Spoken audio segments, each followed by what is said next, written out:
dans l'ombre étouffante d'un appartement haussmannien du Marais. À Paris. Alexandre sentit le monde s'effondrer sous le poids d'un hurlement paternel qui transperça l'air comme une lame rouillée. Espèce d'idiot! Tu n'es qu'une honte pour cette famille, cracha son père. Un homme aux épaules larges de tailleur conservateur. Les veines saillantes sur son front rouge de colère. Et tandis que les larmes brûlantes d'Alexandre coulaient en silence sur ses joues, il comprit que ce n'était pas seulement pour ses notes médiocres ou ses silences prolongés, mais pour cet amour interdit qui battait en lui comme un cœur rebelle, prêt à exploser sous les lumières d'une scène qu'il n'avait encore osé rêver. Alexandre avait 16 ans. Une silhouette fine et androgyne qui le faisait se fondre dans la foule des lycéens parisiens. Mais son âme était un tourbillon de couleurs vives, étouffé par les murs gris de l'appartement familial. Ses parents, Jacques et Marie, étaient des piliers de la bourgeoisie française, lui, un avocat intransigeant aux idées ancrées dans les traditions catholiques du vieux Paris, elle, une professeure d'histoire aux lèvres pincées, qui rêvait d'un fils modèle pour parader dans les dîners mondains de Saint-Germain-des-Prés. Pour eux, Alexandre n'était que le fils idiot, un garçon distrait, aux rêves flous, qui préférait griffonner des paroles de chansons sur ses cahiers plutôt que de conquérir les équations mathématiques. Ils ignoraient tout de ces nuits passées à écouter en cachette des ballades queer de Christine and the Queens, ou de ces regards volés aux garçons du quartier latin. Ces cœurs qui s'emballaient comme des feux d'artifice sur la scène. Ce soir-là, après le dîner tendu où les couverts avaient claqué comme des verdicts judiciaires, Alexandre s'enfuit dans la nuit pluvieuse. Ses baskets usées claquaient sur les pavés luisants de la rue des Francs-Bourgeois. Et le froid mordant de l'automne parisien s'infiltrait dans ses os. Mais il courait, haletant, vers le seul refuge qu'il connaissait, le petit théâtre communautaire du coin. Un antre clandestin niché derrière une façade délabrée, où les âmes marginales venaient exhaler leurs secrets. C'était là, entre les rideaux poussiéreux et les spots jaunis, qu'il avait surpris pour la première fois une répétition d'une pièce sur l'amour interdit aux décors enlacés. Des murmures passionnés qui faisaient vibrer l'air comme une promesse de liberté. Il poussa la porte, trempé jusqu'aux os, et se heurta presque à une silhouette élancée, Théo, 17 ans. Un garçon français aux origines provençales, avec des boucles noires indisciplinées et des yeux noisettes qui pétillaient d'une malice espiègle. Théo était l'assistant du metteur en scène. Un pilier de cette troupe LGBTQ+, qui transformait le théâtre en sanctuaire pour les invisibles. Et toi, t'as l'air d'un chat mouillé qui fuit l'orage, lança Théo avec un sourire en coin, tendant une serviette rêche mais chaleureuse. Alexandre balbutia une excuse. Mais Théo l'attira déjà vers les coulisses, où l'odeur de vieux bois et de peinture fraîche se mêlait à celle de la sueur des acteurs. Assieds-toi. On répète une scène d'amour ce soir. T'as déjà foulé une scène? Ces mots allumèrent une étincelle en Alexandre. Non. Il n'avait jamais osé. Mais dans l'instant, sous le regard bienveillant de Théo, il se vit déjà là-haut, sous les feux, à hurler son vérité au monde. La troupe était un kaléidoscope d'âmes brisées et recomposées, lilas. Une transgenre de 20 ans aux lèvres écarlates et à la voix de velours, qui jouait les rôles de séductrice fatale, Karim. Un immigré maghrébin de 19 ans, dont les danses hip-hop infusaient les chorégraphies d'une rage poétique, et bien sûr Théo. Ce garçon au rire contagieux qui masquait ses propres cicatrices, un coming-out familial explosif 2 ans plus tôt, qu'il avait jeté à la rue avant qu'il ne trouve refuge dans ses planches usées. La répétition commença dans un chaos exalté. Les acteurs se lançaient dans une scène tirée d'une pièce originale. Ombre et lumière, où un jeune homme gai défiait son héritage pour embrasser un amour passionné. Alexandre, assis dans l'ombre, sentit son cœur cogner quand Théo entra en scène, torse nu sous un projecteur cru. incarnant l'amant rebelle. Sa voix, rauque et vibrante, portait des mots qui résonnaient comme un écho de l'âme d'Alexandre, « Je ne suis pas ton ombre. Je suis la flamme qui te consumera. » Et quand Théo croisa son regard, un courant électrique traversa la salle. Un fil invisible qui noua leur destin dans l'instant. Après la répétition, alors que la troupe se dispersait dans les cafés enfumés du Marais, Théo raccompagna Alexandre sous un parapluie partagé.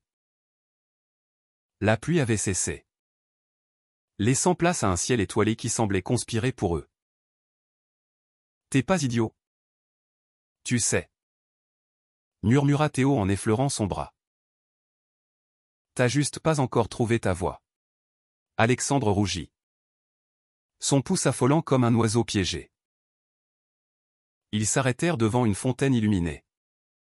Et là, sous le murmure de l'eau, Théo se pencha, ses lèvres frôlant celles d'Alexandre dans un baiser timide, puis vorace, qui goûtait à la pluie et aux promesses. C'était le premier. Un feu d'artifice muet qui fit voler en éclats les chaînes invisibles de la solitude. Mais le paradis fut de courte durée. Le lendemain, au lycée Henri IV, niché au cœur du quartier latin, Alexandre ne pouvait chasser le goût de ce baiser.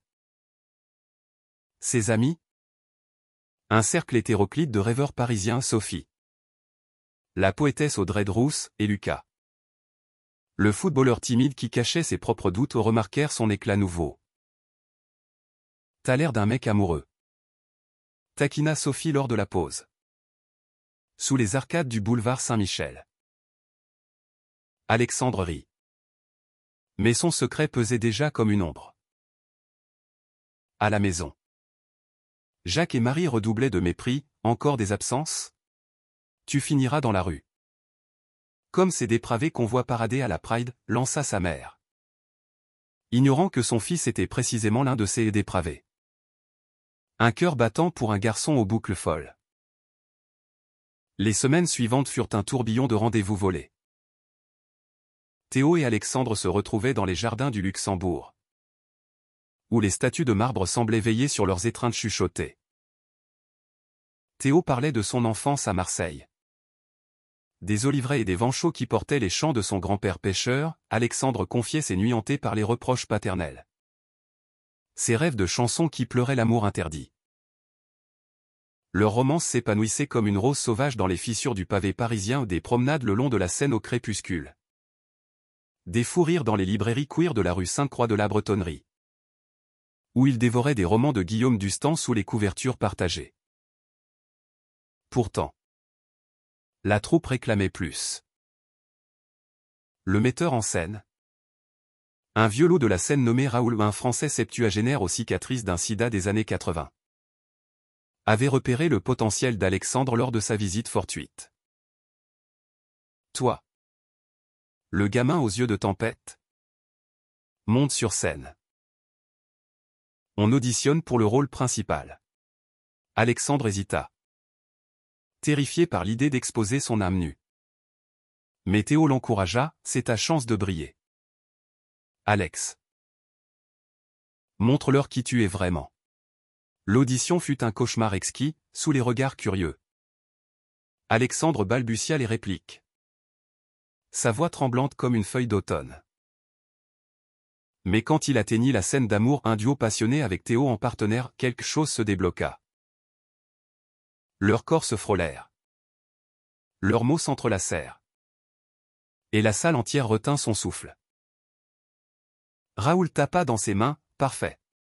T'es notre étoile montante. » La nouvelle pièce, éclat d'ombre, prenait forme, l'histoire d'un adolescent gay. Étienne, rejeté par sa famille conservatrice, qui trouve la rédemption sur les planches d'un théâtre underground. Alexandre incarnait Étienne. Théo son amant fictif et réel. Une méta-romance qui brouillait les frontières entre art et vie. Les répétitions étaient des extases collectives, Lila apportait sa grâce transgenre aux chorégraphies. Transformant les danses en hymne à l'identité fluide, Karim infusait les monologues de sa fureur contre l'homophobie immigrée, rendant chaque cri un appel à la justice. Paris, avec ses boulevards haussmanniens et ses nuits électriques, devenait le décor vivant de leur création ou des escales au Moulin Rouge pour s'inspirer des cabarets queer. Des veillées au café de Flore où Sartre avait jadis débattu de liberté. Mais le drame familial guettait. Jacques surprit Alexandre rentrant tard, les lèvres gonflées d'un baiser récent. « Où étais-tu ? Encore avec tes amis imaginaires, gronda Théil, fouillant son sac pour y découvrir un flyer de la troupe, théâtre queer spectacle sur l'amour libre. Les yeux de son père s'écarquillèrent d'horreur. Qu'est-ce que c'est que cette abomination ? Tu fréquentes ces pervers ? Marie, alertée, pleura des larmes de rage. Notre fils, idiot et maintenant perverti. Nous t'avons élevé pour être un homme. Pas une ombre de scandale. Alexandre explosa pour la première fois, je suis gay. Papa. Et je ne suis pas idiot, je suis vivant. La gifle qui suivit résonna comme un glas, en voyant Alexandre valser contre le mur. Théo, appelé en urgence, le recueillit chez lui, dans un petit studio du Belleville bohème, où les murs étaient tapissés d'affiches de Festival Pride. Les jours suivants furent un enfer de silence et de regards fuyants. Alexandre, hébergé chez Théo, sombra dans une mélancolie qui menaçait d'éteindre son feu intérieur. Et si je ne suis vraiment qu'un idiot, murmura-t-il, levé contre la poitrine de Théo, écoutant les battements réguliers qui le ramenaient à la vie. Théo, avec sa tendresse provençale, le berçait de souvenirs. Mon grand-père disait que les olives les plus douces poussent dans les tempêtes. Toi, t'es mon olive. Alex dur à l'extérieur, mais sucré au cœur. Ensemble, ils affrontaient les rues de Paris comme des guerriers, une manifestation pour les droits LGBTQ+, place de la République, où les drapeaux arc-en-ciel flottaient comme des bannières de victoire, une nuit au silencio. Club mythique où Daft Punk avait autrefois pulsé, et où leurs corps dansaient collés, défiant le monde. La première approchait, et la tension montait comme une marée. Raoul, sentant le désespoir d'Alexandre, organisa une répétition intensive dans les catacombes abandonnées sous Montparnasse, un lieu secret où l'écho des os millénaires amplifiait les cris de l'âme. Là, sous les torchées vacillantes, Alexandre livra sa performance la plus brute, hurlant les tourments d'Étienne, pleurant les gifles paternelles, embrassant Théo avec une ferveur qui fit taire les fantômes. C'est ça, l'art. La vérité qui saigne, s'exclama Raoul, les yeux humides. La troupe devint une famille élue, Lila cousait les costumes avec des fils d'arc-en-ciel, Karim composait une bande-son hip-hop qui fusionnait Daft Punk et des chants arabes, et Théo, pilier inébranlable, murmurait à l'oreille d'Alexandre, tu illumineras cette scène, mon amour. Et eux, ils verront. La nuit de la première arriva comme un orage d'été. Le théâtre du Marais, bondé d'un public éclectique, activiste queer, famille curieuse, et même quelques âmes conservatrices égarées, bourdonnaient d'anticipation. Alexandre, backstage, tremblait dans son costume d'Étienne, une chemise blanche déchirée symbolisant la vulnérabilité, un pantalon slim qui soulignait sa grâce juvénile. Théo, en amant rebelle, ajusta son col avec un baiser volé, pour nous. Les lumières s'éteignirent. Le rideau s'ouvrit sur un Paris en miniature, la tour Eiffel en carton-pâte. La scène en voile bleu. Et Alexandre entra en scène. Au début, sa voix chevrota. Un murmure brisé face au public qui scrutait comme des juges. Mais quand vint la scène du rejet familial, un monologue où Étienne affrontait ses parents fantômes, Alexandre puisa dans ses plaies ouvertes. Vous m'appelez idiot parce que je refuse vos chaînes. Mais cet amour que vous haïssez, il est ma lumière. Sa voix enfla, rauque et puissante, traversant la salle comme un vent de révolte. Le public retint son souffle, des larmes coulèrent dans les rangs. Puis, l'entrée de Théo, leur duo d'amour. Une chorégraphie sensuelle où leurs corps s'entremêlaient sous un projecteur rose. Fut une explosion de passion. Baisers volés. Regards fusionnés. Mots chuchotés qui résonnaient comme des vœux éternels, la salle explosa en applaudissements avant même la fin. Au climax, Étienne Alexandre escalada une échelle symbolique vers les étoiles, chantant une ballade originale composée par Karim, dans l'ombre de vos mots. J'ai trouvé mon feu. Sa voix, pure et déchirante, emplit le théâtre. Un cri de triomphe qui fit vibrer les lustres. Quand le rideau tomba. Ovation debout. Fleurs lancées comme des confettis de liberté. Parmi la foule, Jacques et Marie s'étaient glissés incognito, alertés par un ami bien intentionné. Ils virent leur fils.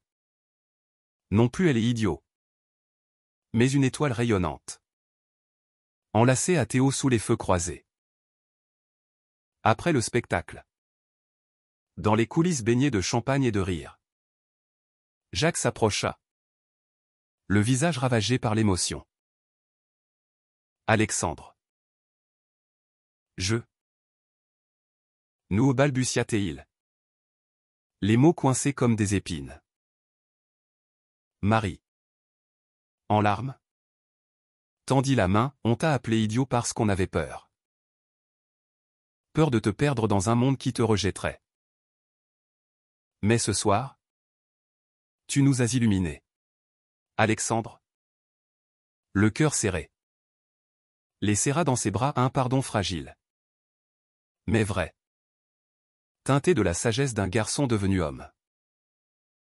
Théo, à ses côtés, sourit, c'est l'amour qui gagne toujours. Des mois plus tard, éclat d'ombre tournait dans les théâtres de France à Avignon, Lyon, Marseille, portant le message d'acceptation comme un flambeau. Alexandre et Théo, main dans la main, arpentaient les routes en vanne, écrivant leur propre histoire, un amour romantique. Guesséenne par les épreuves, mais illuminé par la résilience humaine. Paris, avec ses lumières éternelles, veillait sur eux un rappel que même les fils idiots peuvent devenir des légendes, transformant le mépris en lumière.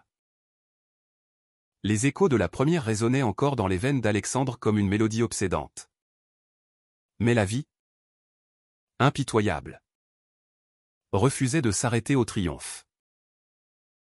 Le lendemain matin, dans le studio exigu de Théo à Belleville, où les graffitis multicolores des murs racontaient des histoires d'insoumission, Alexandre se réveilla en sursaut, hanté par un rêve où les applaudissements se muent en huées paternelles. Théo, encore endormi à ses côtés, ronronnait doucement. Son bras tatoué a un arc-en-ciel entrelacé de notes de musique posées en travers de son torse nu. Alexandre l'observa, émerveillé par cette intimité conquise. Mais un appel sur son téléphone brisa l'instant, Raoul, le metteur en scène. La voix excitée, Alex, un producteur de la Comédie Française, veut nous rencontrer. Ta performance a fait le buzz sur les réseaux Office Idiot étoile trending. Prépare-toi. On part pour une tournée. La joie fut vite tempérée par la réalité familiale. Jacques et Marie, secoués par la soirée, avaient tenté une réconciliation maladroite, un dîner tendu aux zincs du Procope, où les mots butaient sur les non-dits. On est fiers, fiston, avait marmonné Jacques, évitant le regard de Théo assis en bout de table. Mais Marie, avec sa franchise d'historienne, avait ajouté, c'est dur pour nous. L'Église. Nos amis. Ils parlent. Alexandre avait serré la main de Théo sous la nappe. Un geste de défi silencieux. Pourtant, au fond de lui, une faille persistait, le besoin d'un amour parental non teinté de pitié. La troupe, cette famille patchwork, devint son encre. Lila, avec son rire perçant et ses robes fluides inspirées des années folles, l'entraîna dans une session de couture pour les costumes de la tournée, Chérie. Sur scène. Tu n'es pas un garçon, tu es un mythe. Karim. Battant le rythme sur une batterie improvisée dans le van, composa un nouveau morceau pour la pièce, un beat fusionnant électro-parisienne et rail algérien. Un hymne à l'amour transculturel. Et Théo, son phare, transformait chaque kilomètre en aventure, arrêt forcé dans des vignobles bordelais pour des pique-niques volés, où ils s'embrassaient sous les chênes centenaires, ignorant les regards curieux des locaux. Mais la tournée révéla les fissures. À Lyon, lors d'une représentation dans un théâtre baroque du Vieux-Lyon, un groupe d'activistes conservateurs manifesta dehors, scandant un perverti hors de nos scènes. Des œufs volèrent, éclaboussant les affiches. Alexandre, montant sur scène avec le cœur serré, transforma la peur en fioul, son monologue sur le rejet familial prit une intensité prophétique, arrachant des sanglots au public. Théo, en coulisses, murmura, t'es invincible. Pourtant, la nuit venue, dans une chambre d'hôtel au Drarèche, Alexandre craqua, et si on nous sépare? Si papa trouve un moyen de m'enfermer? Théo le serra fort. Leurs corps entrelacés comme des racines, jamais. Notre amour est plus fort que leur chaîne. De retour à Paris. Une opportunité inattendue surgit, un festival queer à la Philharmonie, où Éclat d'ombre serait adapté en opéra rock. Raoul, les yeux brillants, réunit la troupe dans un café du canal Saint-Martin, c'est notre chance de toucher les cœurs des élites. Alexandre fut casté pour un duo avec une star montante. Héloïse. Une chanteuse lesbienne de 22 ans aux cheveux bleus et à la voix de soprano qui avait fui un mariage arrangé en Bretagne. Leur répétition fut électrique, une ballade lesbienne gay sur l'acceptation, où leurs harmonies se mêlaient comme des âmes sœurs platoniques. Théo, jaloux un instant, se ressaisit en une danse improvisée sous les ponts du canal, où les lumières des péniches dansaient sur l'eau comme des feux follets. Le conflit familial ressurgit quand Jacques, poussé par Marie, proposa une thérapie, un psychologue conservateur du 16e arrondissement, spécialisé dans la réorientation. Pour ton bien, fiston, plaida Théil au téléphone. La voix brisée. Alexandre raccrocha, le cœur en lambeaux, et courut vers Théo, qui l'attendait au Père-Lachaise. Cimetière romantique où Jim Morrison et Oscar Wilde reposaient en voisins éternels. Là, parmi les tombes moussues, ils firent l'amour pour la première fois, un rituel tendre et fougueux, sous la lune voilée, scellant leur union d'un serment chuchoté, contre vent et marée. Pour toujours. La préparation de l'opéra rock intensifia tout. Les nuits blanches dans les studios de la Bastille, où les beats de Karim pulsaient comme un cœur géant, et les voix d'Alexandre et Héloïse s'élevaient en cathédrale sonore. Lila chorégraphia des numéros où les danseurs queer défiaient la gravité, symbolisant la fluidité de l'identité.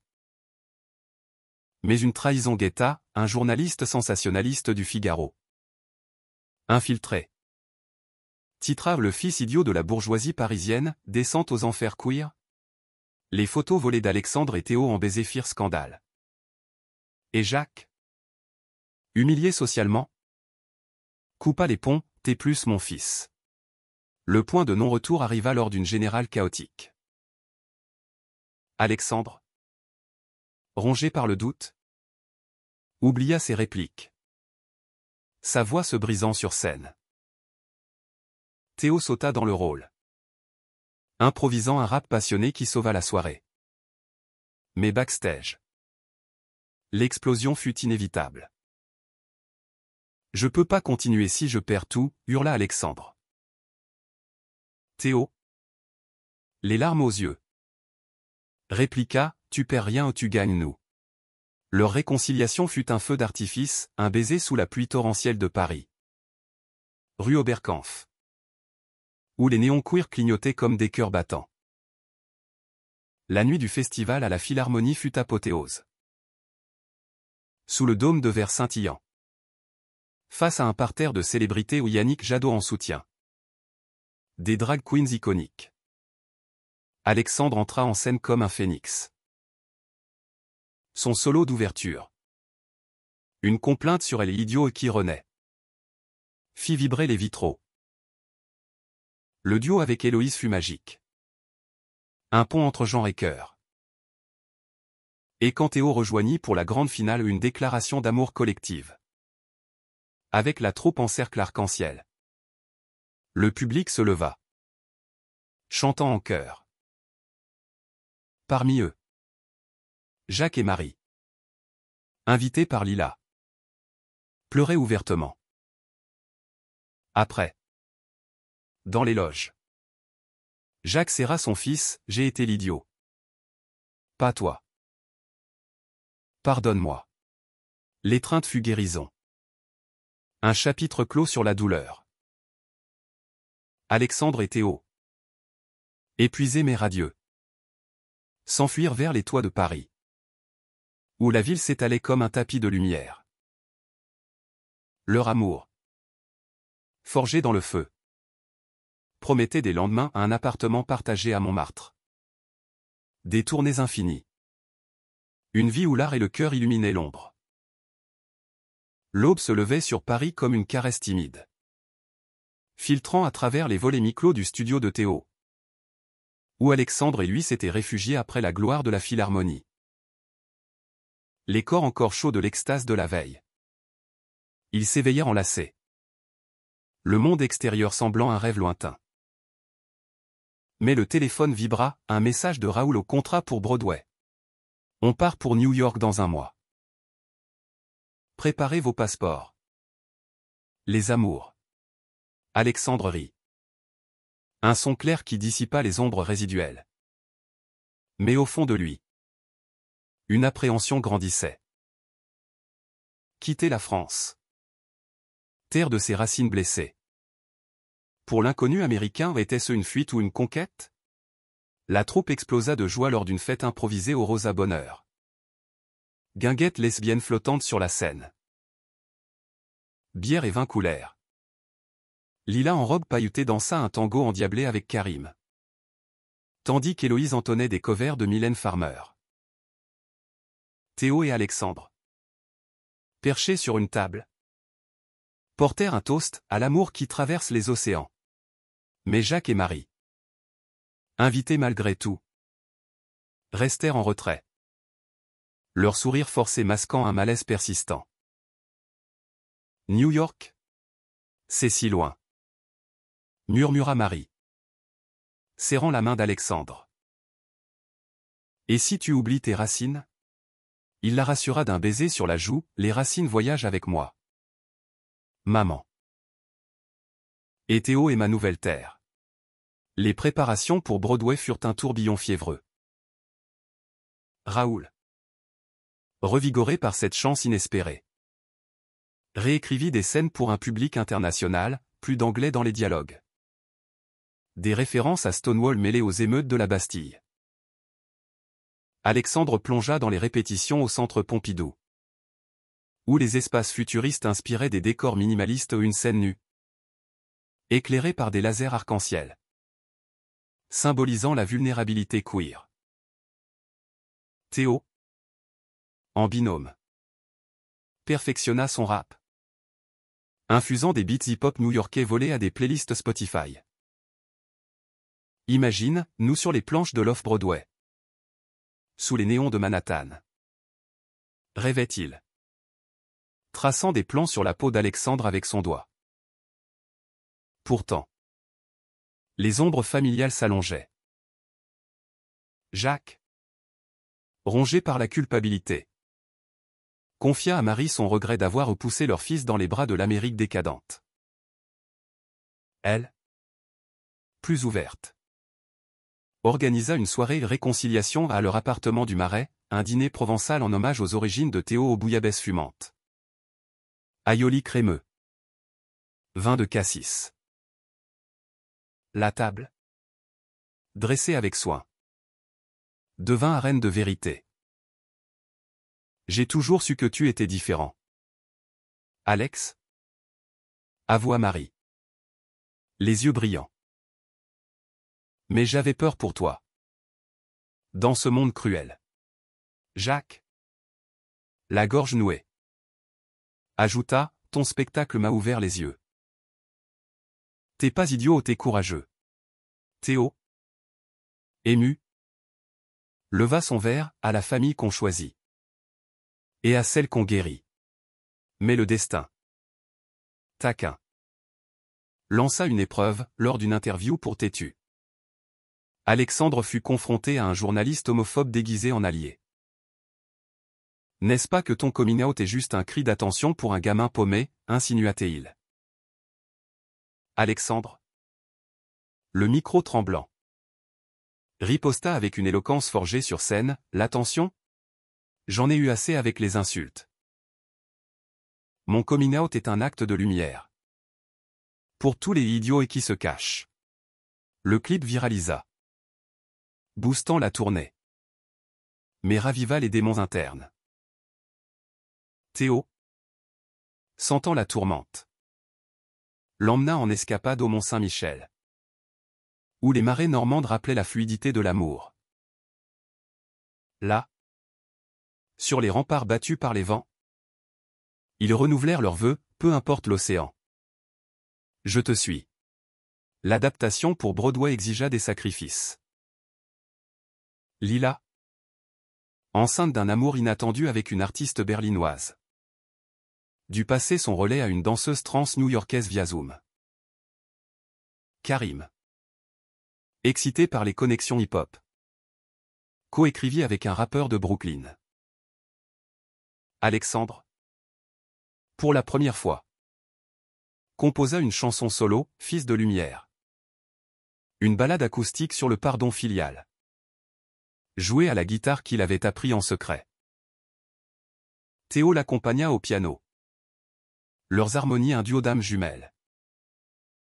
Raoul, fier, déclara, c'est plus qu'une pièce, c'est un mouvement. Le départ pour New York fut un adieu poignant.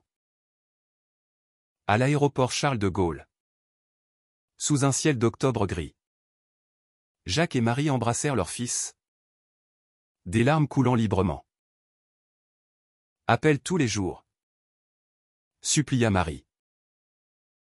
Théo, serrant la main de Jacques, je veillerai sur lui. Comme un fils. L'avion décolla. Paris rapetissant en mosaïque de lumière.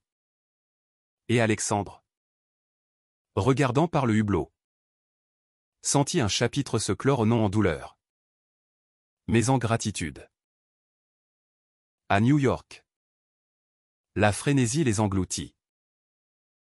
L'Off-Broadway du village, avec ses théâtres intimistes, devint leur nouveau sanctuaire. Les répétitions sous les auspices d'un metteur en scène juif queer, Eli, infusèrent l'œuvre d'une énergie yiddish, humour noir et passion juive. Alexandre, confronté à l'anglais fluide, trébucha d'abord. Mais Théo le coacha, ton accent français ? C'est du charisme pur. Leur appartement loué à Chelsea, avec vue sur l'Hudson, fut un nid d'amour, nuit à cuisiner des crêpes provençales. Matin à courir dans Central Park. Main dans la main. défiant les joggeurs homophobes d'un baiser ostentatoire. Mais la pression monta. Une critique préliminaire du New York Times fut mitigée, talentueux. Mais trop européen, un manque de gris américain. Raoul révisa frénétiquement, ajoutant une scène sur le pulse shooting pour ancrer l'émotion. Alexandre, doutant, appela ses parents, j'ai peur d'échouer. Jacques, voix ferme, t'as déjà illuminé Paris. Fiston. New York n'est qu'un autre rideau. Encouragé. Il livra une générale explosive, où son office de lumière arracha des standing ovations. La première Broadway fut un ouragan. Sous les lustres du théâtre. Face à un public cosmopolite, Hélène DeGeneres en first row. Alexandre entra en scène, le cœur battant la chamade. Son monologue d'ouverture, traduit mais imprégné d'accent parisien, captiva, Dei calme the idiot son. But tonight. He light the star. Le duo avec Théo fut cathartique. Un baiser qui fusionna culture et cœur. À la fin. Ovation interminable. Et parmi le public, Jacques et Marie. Venus en surprise. Pleurant de fierté. Le succès propulsa la pièce en tournée US. Mais Alexandre et Théo choisirent de rentrer. Riches d'expérience. De retour à Paris. Ils achetèrent un loft à la Villette, où l'art urbain inspirait de nouveaux projets. Jacques, transformé, rejoignit une association pour parents d'LGBTQ+. L'amour d'Alexandre et Théo, mature maintenant, fleurit en projet commun, un album queer. Une fondation pour jeunes artistes marginalisés. Années plus tard, lors d'une Pride sur les Champs-Élysées, Alexandre, Théo à ses côtés, leva un toast à la foule, de l'ombre à la lumière. L'amour triomphe. Et dans les yeux de Jacques, au premier rang, brillait une fierté inaltérable, preuve que même les cœurs les plus durs peuvent s'ouvrir. Le retour à Paris après le triomphe de Broadway fut comme un retour au foyer enchanté, mais teinté d'une mélancolie douce, celle des seuils franchis. Alexandre et Théo s'installèrent dans leur loft de la Villette. Un espace industriel réhabilité avec des murs de briques nues et des fenêtres donnant sur les canaux scintillants, où les péniches glissaient comme des rêves paresseux.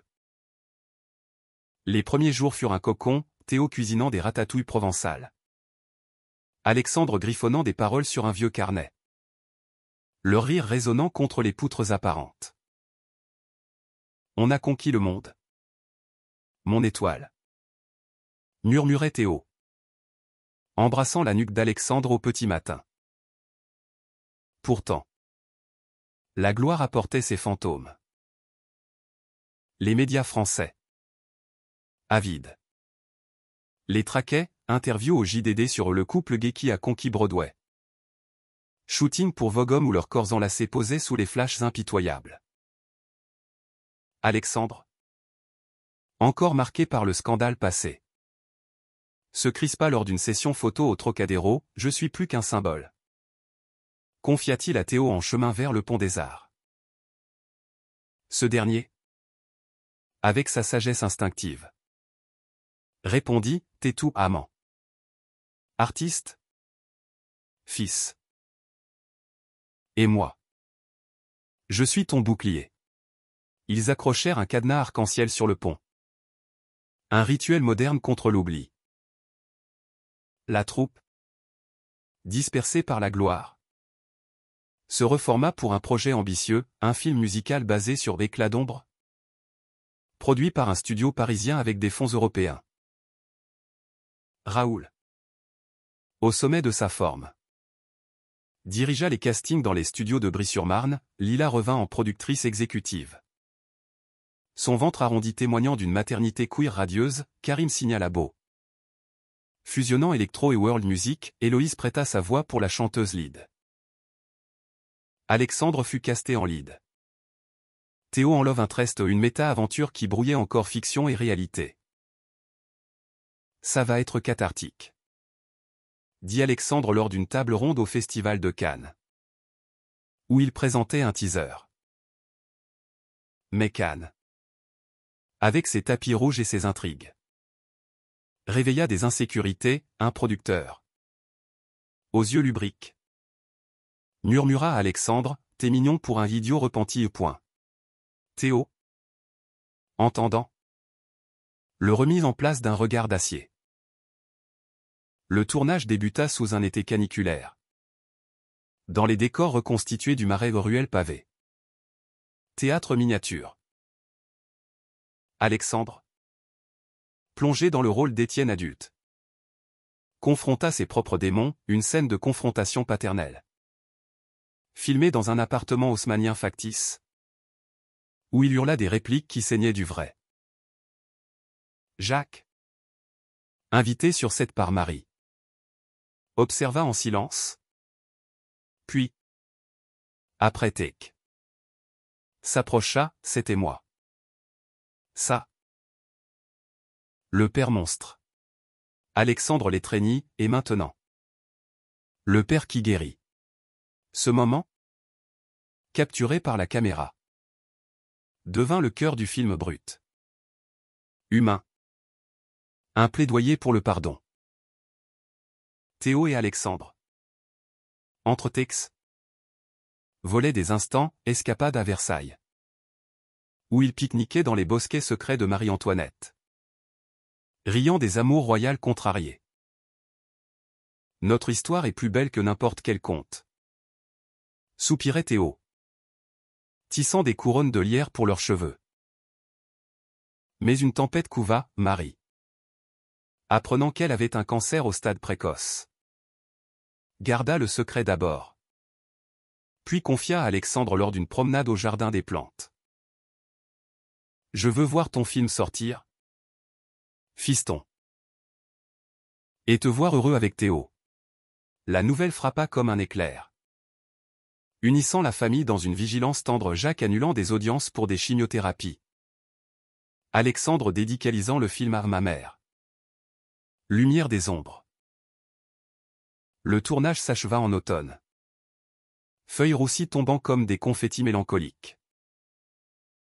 La première au Festival du film de Paris, au Forum des Halles, fut un triomphe émouvant, le public, conquis par la tendresse queer et le message humaniste, ovationna 10 minutes. Marie, perruque élégante masquant sa fragilité, serra la main d'Alexandre, « T'as illuminé ma vie.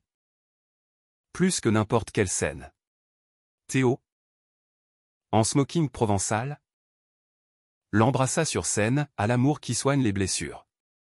Le film propulsa Alexandre en icône, invitation à TED Talk sur l'acceptation LGBTQ+ à Berlin. Collaboration avec des artistes comme Troye Sivan. Théo et lui lancèrent leur fondation. Lumière arc-en-ciel. Finançant des théâtres communautaires en banlieue parisienne, à Saint-Denis pour Karim, à Marseille pour les Racines de Théo. Jacques, rédimé, devint ambassadeur. Témoignant dans des écoles, « J'appelais mon fils idiot. Aujourd'hui, il m'a appris l'humilité. » Un soir d'hiver, sous la neige rare de Paris, Alexandre et Théo marchèrent vers Notre-Dame. Cathédrale blessée mais résiliente. On s'est marié civilement hier. En petit comité, murmura Alexandre, tendant une bague simple. Théo, ému, l'embrassa, « Pour la vie, mon idiot chéri. » Et tandis que les cloches sonnaient, leur amour, forgé dans le feu des préjugés, illuminait la nuit, un phare pour les âmes en quête. Hiver 2030 enveloppait Paris d'un manteau de givre délicat, transformant la Seine en ruban argenté et les lumières des Champs-Élysées en joyaux scintillants. Alexandre, désormais 21 ans. Et Théo, 22. naviguaient dans cette vie post-gloire avec une grâce conquise. Leur loft de la Villette devenu un havre créatif où les murs vibraient de projets naissants. Le film L'éclat d'ombre avait raflé un César du meilleur scénario original. Et Marie, en rémission miraculeuse, trônait en invité d'honneur lors de la cérémonie au Châtelet. Son sourire éclipsant les stars. Ma belle-fille, avait-elle dit à Théo en l'embrassant. Un titre qui scellait leur union familiale. Mais la maturité apportait ses défis.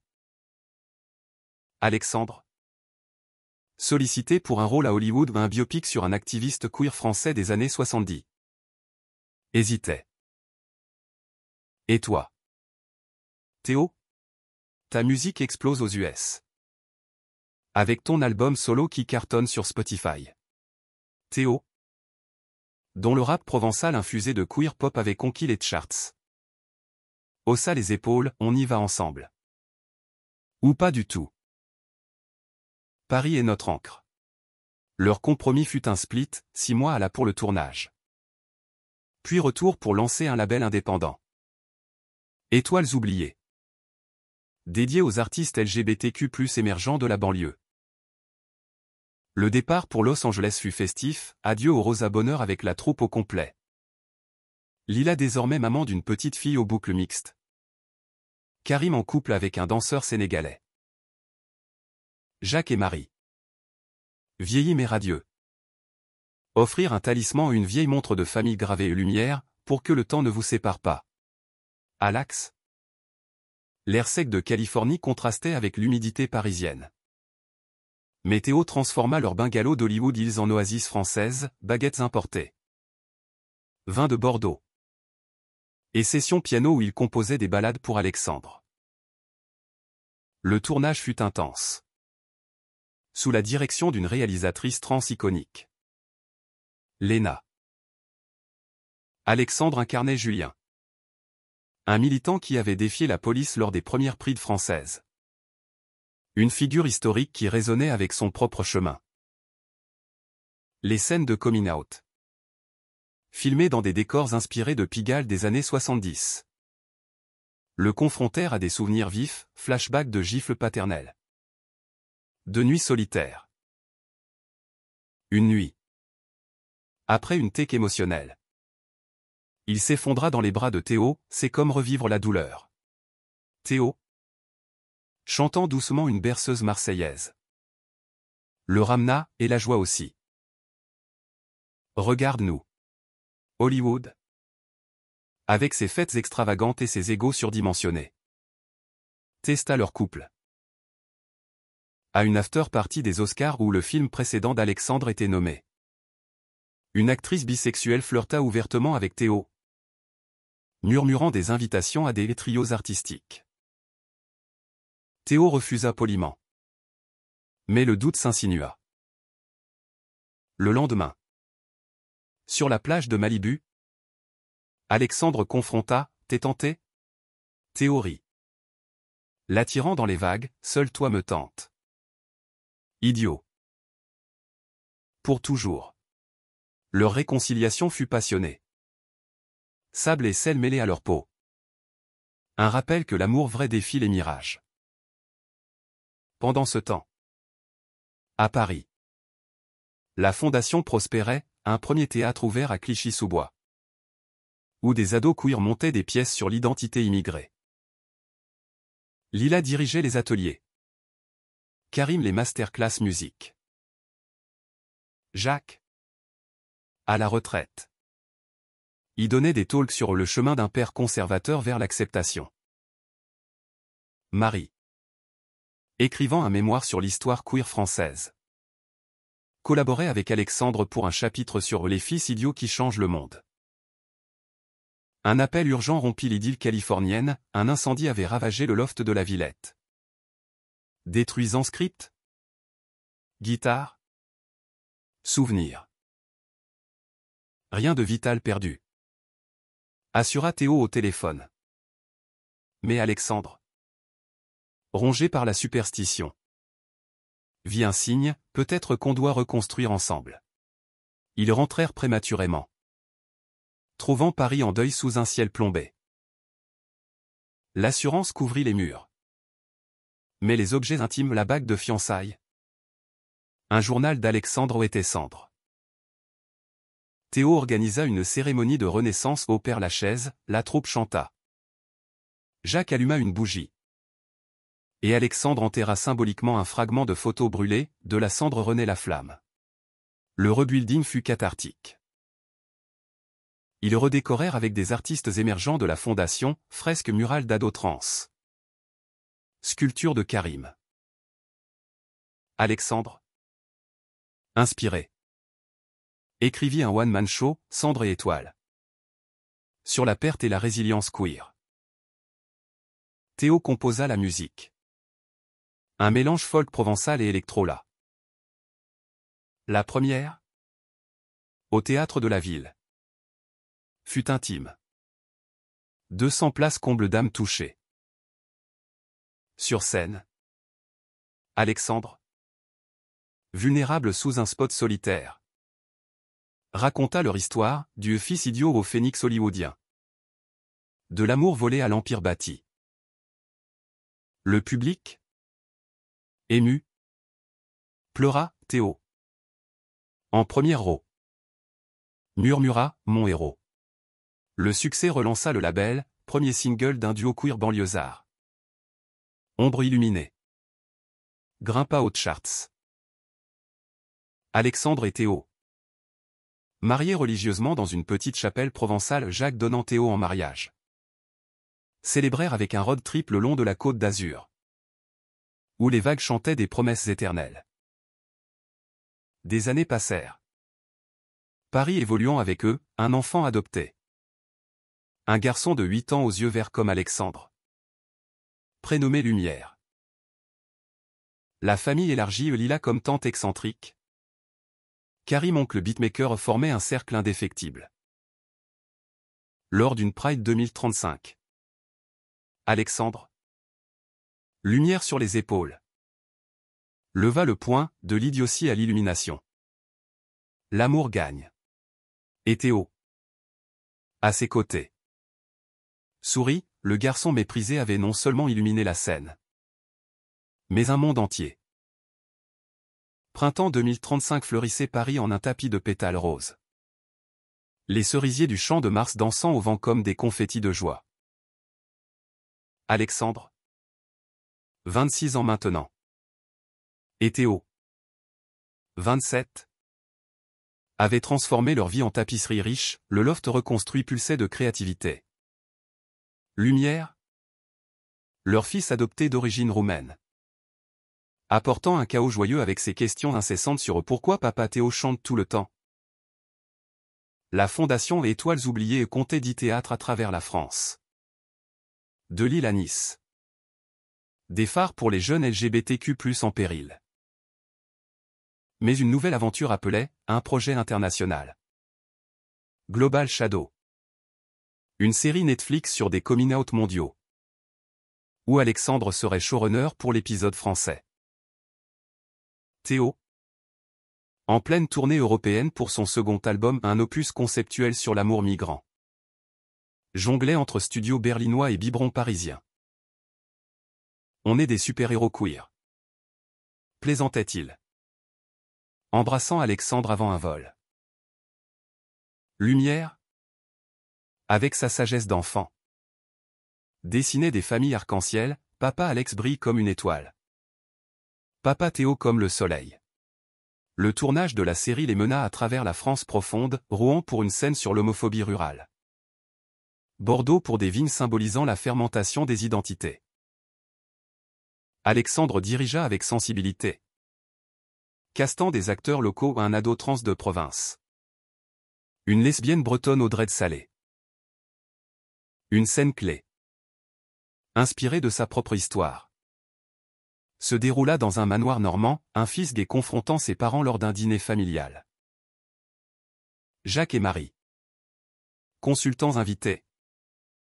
Improvisèrent des dialogues, on t'a appelé idiot parce qu'on t'aimait mal. Dit Jacques à la caméra. Un aveu qui humanisa l'œuvre. Théo. De retour d'une date à Amsterdam. Surpris Alexandre sur set avec un bouquet de tulipes, pour mon showrunner préféré. Leur nuit à l'hôtel. Lumière gardée par Lila. Fut une redécouverte au corps familier mais toujours émerveillé. Murmure de projets futurs, un livre pour enfants sur les familles queer. Une comédie musicale familiale. Mais un appel de Berlin assombrit l'euphorie, le label de Théo proposait un contrat majeur avec une major US. Impliquant un déménagement temporaire. 6 mois à Brooklyn. Expliqua-t-il. Le cœur lourd. Alexandre. Après réflexion. Accepta, allons-y. Lumière adore les hot dogs. Le séjour new-yorkais fut un bain culturel, Brooklyn Heights. Avec ses brownstones bohèmes. Devint leur terrain de jeu. Lumière s'émerveilla des parcs. Apprenant l'anglais avec des accents chantants, Alexandre guest stara dans un épisode de la série. Théo enregistra avec des producteurs légendaires. Mais l'éloignement raviva des peurs, une dispute fut-il sur les horaires. Où Alexandre accusa, tu priorises ta carrière. Théo, blessé, répliqua, comme toi avec la tienne. On est une équipe. La réconciliation vint lors d'un concert surprise au Prospect Park, Théo dédicaçant une chanson à Mon idiot éternel et notre petit soleil. Faisant pleurer Alexandre sur scène. À Paris. Marie. En pleine santé.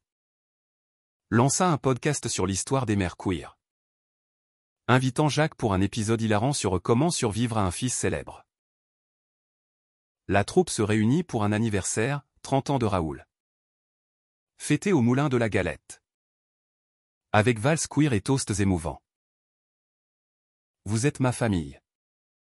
Sanglota le vieux metteur en scène. Toquant verre avec Alexandre, de l'ombre à l'Empire. Gamin. De retour. La série Le Global Shadow domina Netflix. L'épisode français primé aux Emmy pour son authenticité. Alexandre et Théo. Inspirés. Écrivirent Famille en couleur. Un livre illustré pour enfants.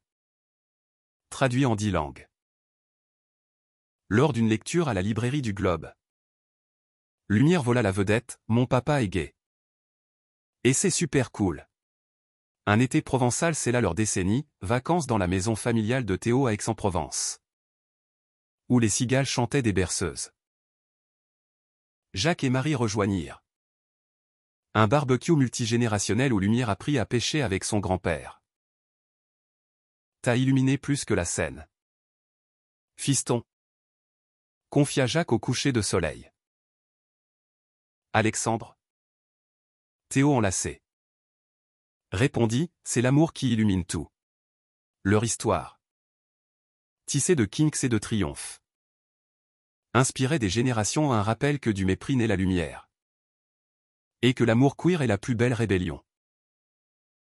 Été 2040. Paris s'éveillait sous un soleil radieux. La ville olympique des Jeux de 2040 vibrant d'une énergie inclusive. Avec des stades arc-en-ciel et des mascottes queer. Alexandre. 31 ans. Et Théo. 32. Étaient des piliers culturels, leur label avait lancé une vingtaine d'artistes. Dont une sensation trans-nigériane, la fondation comptait des antennes en Europe de l'Est. Lumière. 13 ans maintenant. Un ado curieux aux cheveux bouclés mi-parisiens mi-provençaux. Excellait en théâtre scolaire. Rêvant de suivre les traces de ses pairs. Une invitation prestigieuse arriva, co-curatorer la Biennale de Venise pour une expo sur amour marginalisé. Mêlant art queer français et italien. On part pour l'Italie, s'excita Théo. Imaginant gondole romantique. Alexandre. Absorbé par un nouveau script, un drame sur le vieillissement gay. Hésita, et Lumière? Les écoles? Compromis trouvé, l'ado les accompagnerait. Scolarisé en ligne. Pour une année sabbatique familiale. Venise fut un enchantement aquatique. Leur palazzo loué sur le Grand Canal. Avec fresques renaissantes. Devint atelier, Alexandre écrivait sous les arches. Théo composait au clavecin ancien. Lumière explorait les calis avec des artistes italiens. L'Expo.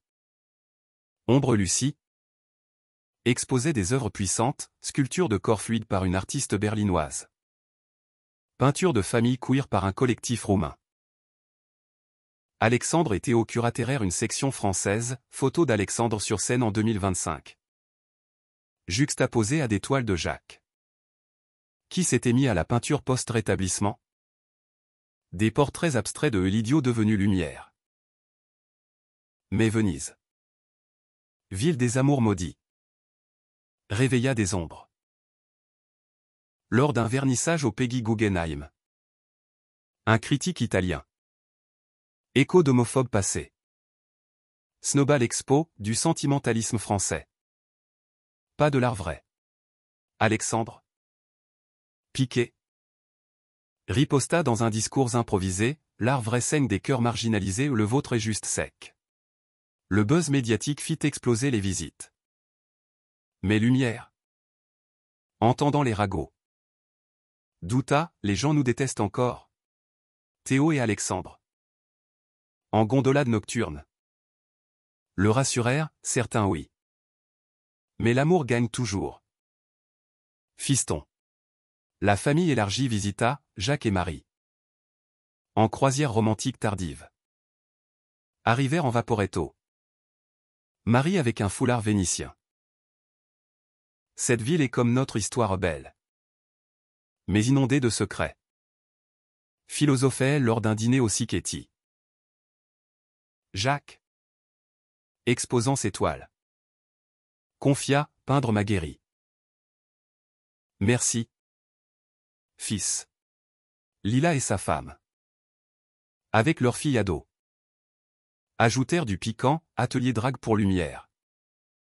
Qui en sortit hilar. Lèvres rouges. Un orage personnel frappa, Théo.